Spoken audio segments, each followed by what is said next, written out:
নমস্কার, আমি আচার্য কেষ্ট শাস্ত্রী। আশা করি তারা মায়ের কৃপায় সবাই সুস্থ ভালো আছেন। বড়দের আমার প্রণাম, ছোটদের ও সমবয়সীদের আমার শুভেচ্ছা। আগের পর্বে আমি আয়ুর্বেদ সম্বন্ধে আলোচনা করেছিলাম। আজ আমি বৃদ্ধাঙ্গুলি সম্বন্ধে আলোচনা করব, আপনারা শুনতে থাকুন। প্রত্যেক মানুষেরই এই তিনটে রেখা থাকে।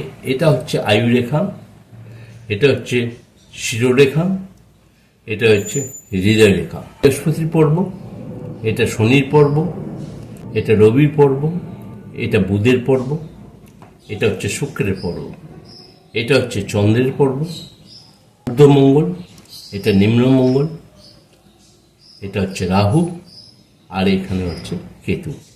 বৃদ্ধাঙ্গুলে দুটো পর্ব থাকে, ওপরেই একটা পর্ব, নিচের একটা পর্ব।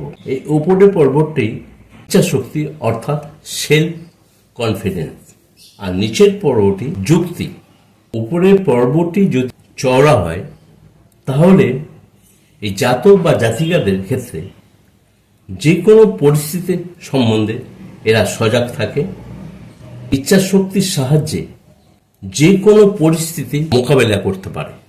এই পর্বে যদি কালো স্পট থাকে বা তিল থাকে তাহলে কিন্তু সেই সব জাতকের অপঘাতে মৃত্যু হওয়ার সম্ভাবনা থাকে। এই দ্বিতীয় পর্বটি যুক্তি। জাতক বা জাতিকাদের ক্ষেত্রে এই পর্বটি যদি বড় ও চওড়া হয় তাহলে এরা সঠিক পথে যুক্তি বিচার করতে পারে এবং এই যুক্তির দ্বারা সিদ্ধান্ত নিতে এদের এতটাই সময় লেগে যায় যে আসল কাজটা এরা কিন্তু করে উঠতে পারে না, ফলে এরা দ্বিধাগ্রস্ত হয়। এই দুটো পর্বের ভেতরে অনেক সময় জব চিহ্ন দেখা যায়। এই একটা জব চিহ্ন, এই জব চিহ্নটা যদি খুব বড় আকারে হয় তাহলে এদের প্রচণ্ড বুদ্ধিমত্তার পরিচয় পাওয়া যায়।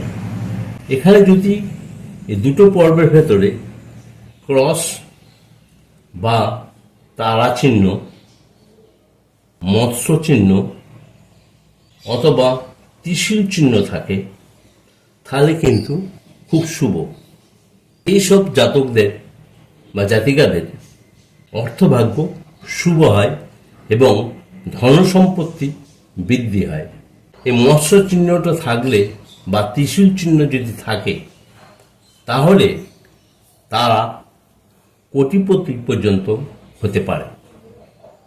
যারা আমার সঙ্গে যোগাযোগ করতে ইচ্ছুক তারা সোম বুধ শুক্র রাত্রি 9:30 থেকে 10টার ভেতরে ফোন করবেন, আমি যত সম্ভব উত্তর দেওয়ার চেষ্টা করব। সবাই ভালো ও সুস্থ থাকুন এই কামনা করি। ধন্যবাদ।